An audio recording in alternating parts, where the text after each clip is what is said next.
getting real comfortable with each other. Ooh, that's a lot of conversation in the room right now. So, for the second question, you had time to sort of engage each other, report out, somebody, tell me your thoughts. You missed the question because you're so talking. The question was, would you, well, what were you, no, you had that, what were you talking about that was so important? I'd like to hear that. Well, we was talking about how applicable is ethnic-centered education is at the center, but it's really at the periphery of the society. It's never really been part of American culture other than to market it and entertainment and other kinds of areas. You know, so what happened, we were trying to see what's the commonality. And I was trying to use the approach at a physical level. There's no commonality between any of us other than being physically human. Mm-hmm. Okay, at a psychological, conceptual level, the way I conceive reality in the world, being from a people who've been oppressed for 400 years, is not the same as a person who's came to America to make, well, you came on back in 16 or whatever that was, 1492. You came looking for something wonderful. We didn't come looking for anything wonderful. And that psychology, generation after generation, that's what's being passed down. Mm-hmm. That you do not have. You did not come over here to make a good living, to get rich. So we're trying to, at what level do we have some? At the emotional level, that's what I'm saying. No feelings are right and wrong, good, well, they're not right or wrong, good or bad. They're feelings. That's a universal thing. Mm-hmm. And if we can learn how to education to develop emotional intelligence, then we can have some discussion because I don't know how to deal with you when those feelings raise up about certain things that psychologically I'm dealing with and things that I'm physically I'm dealing with. Mm-hmm. At the emotional level, I can see that, but I feel this energy, but I know that that energy is coming from the mind being so hurt. And you take your emotions and you build a belief system with it. Okay. A thought doesn't have any power unless you put belief to it, and that's where the emotions come out. All right. So the gist of that was? The gist of that was to move to a higher start your education at, like I said, At emotional spiritual level. At spiritual level. Okay. At the level of when you say I am, what does that mean? Okay. What does that mean?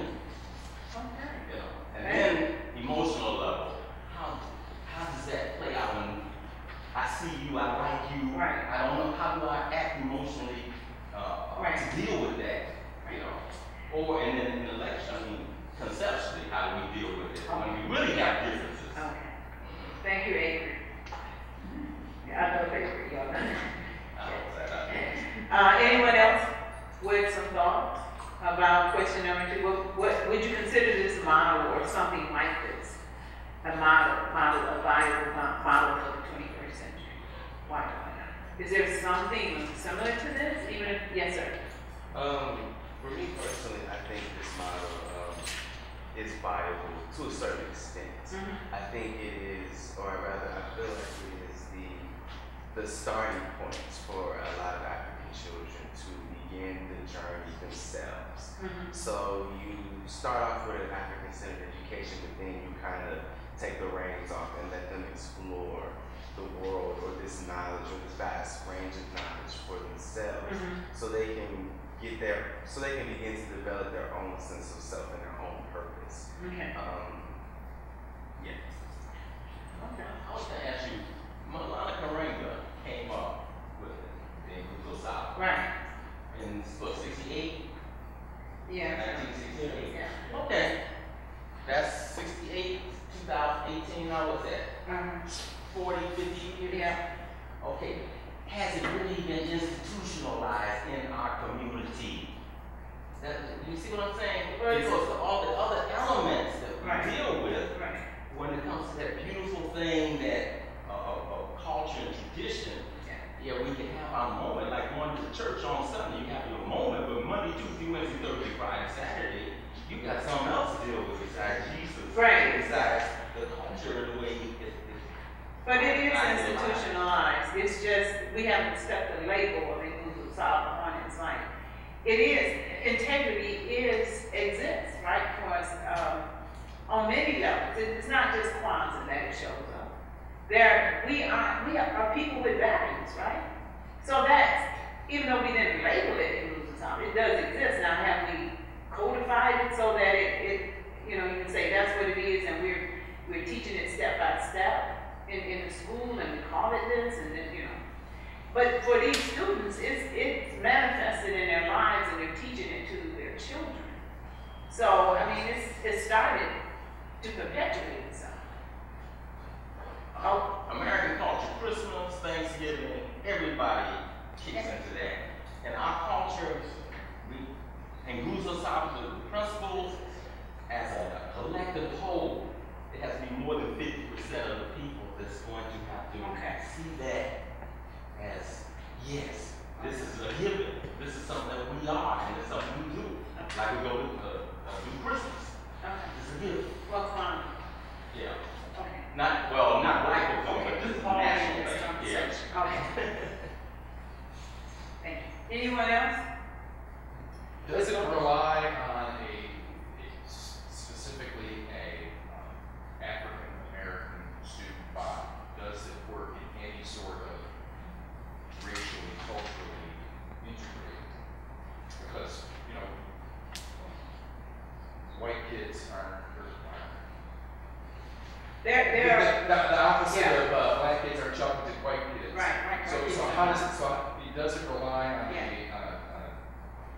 Actually, I'd like to think it wouldn't matter, but right. I HBCUs, right? That are now populated with a lot of white students. There were white students in these African center schools. Parents chose to send their children. So how did that work? Worked good for you. From my understanding, I didn't interview any of the white kids. I was just told that they had white students. They didn't turn them away. The parents wanted their children. There were parents who had made up in their minds, I want my child to have this experience, and they sent their children to the school. Right? So, one of the things about, I feel that in African American communities is that, I'm going to be real careful saying this, there seems to be a tendency to be accepting of people, right? And so, it's like, even on site, down on the north end of Saginaw Street, you see a white person walking down there. That's unusual, but, you don't beat them up and run them out the community. It catches your attention like that. But there's this, in families, Kamal brings home Susie. And it's just, family accepts, and that's Kamal's choice. Family accepts that that's a human being. Sure. The reverse sad it's not true. Right. I think that, when we think about it, when the gentleman mentioned about is this relevant for our white brothers and sisters, I think more often if we... Not relevant, I believe it's relevant. We start off with this realistic. Yeah, we start off with, real education about, the first people on the planet. All people come from black people. I think that could help start the conversation. And then another thing, we live in a country where you can get a PhD and don't have to know anything about the African culture. You can't get a GED without knowing the white culture. And I think when you mention about it, it's applicable for the 21st century. The Industrial Revolution, now we're in this tech revolution, and again, some things have been designed, even the educational structure in this country, have been designed for the have and the have not. The system is not broken and it hasn't been broken. The things that have happened in this country, and when you just say when a Caucasian person can walk in our neighborhood, nothing happened, but let me be in white and Flushing when the sun goes down, or in Grand Lake to some degree. That's relevant today. And again, that's structural, institutional, bigotry, and bias. And again, until we can get our white brothers and sisters to come on board to understand that they created this paradigm because race is a creation, then those educational pieces, off the top, when you think about the plantation owners and how this educational system started in this country, for 250 years, a black person could not, if you got caught, you would get killed. So again, when we start with those paradigms and be honest, I think more often than not, when we can be honest about our history, as opposed to making anyone guilty, we saying, just like you said, white people, I mean, every day is, when we talk about history right now, what I'm doing with a lot of my students in different schools is I'm saying, every day is black and white history. And so what's happening is, one of the white kids will say, well, Mr. Robert White, I said, because black history has intentionally been distorted, then there's some things we have to do that bring you up to speed, white person. And again, I try to make a joke out of it, but what we're trying to do is, we don't want them to shrink away and say, oh man, it's a black thing. What we're trying to say is, we want you to be a human, like she said, a human thing. Right. Because believe it or not, a lot of this information is out there, it's been so distorted intentionally to keep us divided. But when we can start working with some of these young people in the light bulb, they say, oh man, you are my brother, you are my sister.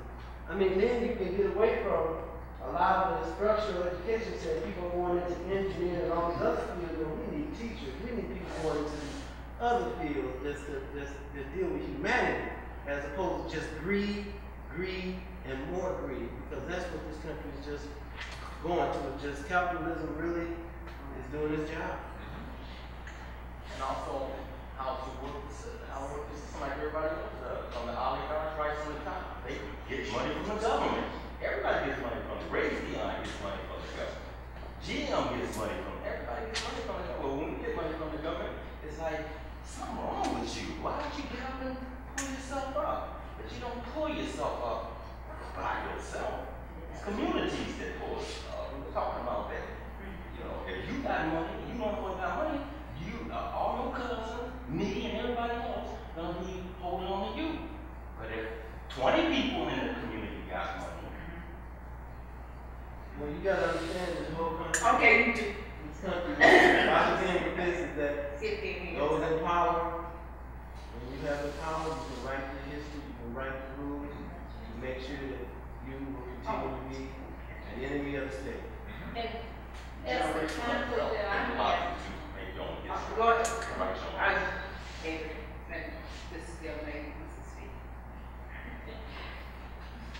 I think that's the conflict. We're here talking about the ideal, what should be education in this country, but the reality of what they're looking for is what we said, you know.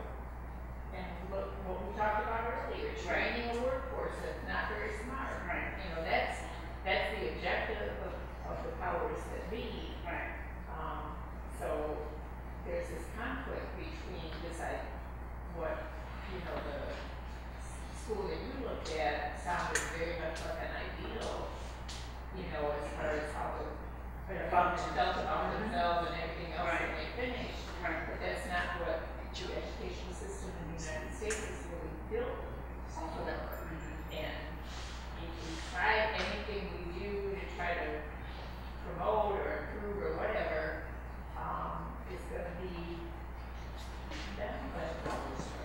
And that's what happened to your The school, Secretary right? of Education. Right, As that's soon as what. they receive state funding. Right. Right. And so the government, everybody knows how to educate for equity. We know how to do that. Go ahead, my brother. Well, that's a perfect segue into number 3. That's kind of what I was waiting for. Okay, well, go ahead, because we're not gonna get to I that. have a $1 million question. Yes, it is. I just started a non-traditional high school in Flint this year. They only have 14 kids, and actually, it focuses on life skills and entrepreneurial skills. We're located in the driving building. We're going to move into the Ferris building in the summer. I'll be visiting. Yeah, I hope so. But and the kids are actually helping develop this school. That's their startup. They're going to run a startup every year. Well, this year the startup is a school.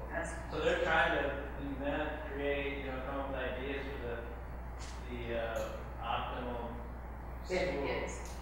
And they wrote the mission statement. But I mean, it's a ton of work, and Yeah. who knows, what's going to happen. But you want me to read it? Yes, we do. They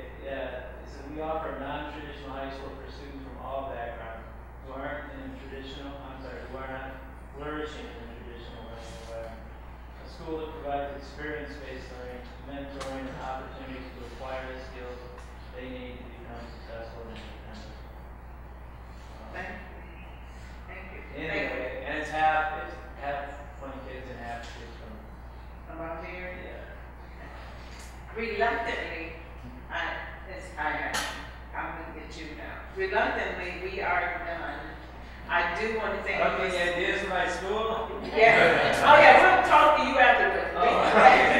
Oh, Thank you for such a robust discussion, and thank you for being such a very wonderful audience. Thank you to Technology Talks for allowing me this opportunity. I missed out on it in June, and they opened a space for me now. I'm so excited. Let's talk to the brother